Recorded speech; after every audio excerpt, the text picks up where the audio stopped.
დღე გვაქვს, კაია. ხო, რაღაცა გვანებივრებს შემოდგომა. მაგრა ძალიან. თვითნასწავლი მხატვრის დალი ხაჭაპურიძის პერსონალური გამოფენა გაიხსნა გუშინ ეროვნული ბიბლიოთეკის საგამოფენო დარბაზში ხელოვანმა ექსპოზიციაზე 100-მდე ნამუშევარი გამოფინა.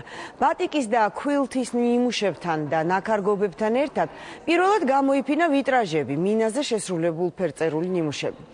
დალი ხაჭაპურიძის ექსპოზიცია ეროვნული ბიბლიოთეკის საგამოფენო დარბაზში 3 დეკემბრამდე გაგრძელდება.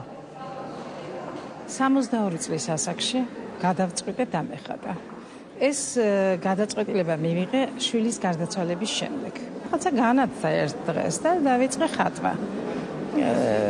ალბათ გულს ვაყოლებდი ამით და რაღაცა აღმოჩნდა რომ ნიჭი მქონია და გავაგრძელე. მინდა ვთქვა რომ ქალბატონი დალი არის არაჩვეულებრივი ხელოვანი და ძალიან დიდი ხელოვანი. თავისი ორიგინალური ხედვით და თავისი ორიგინალური პლასტიკით.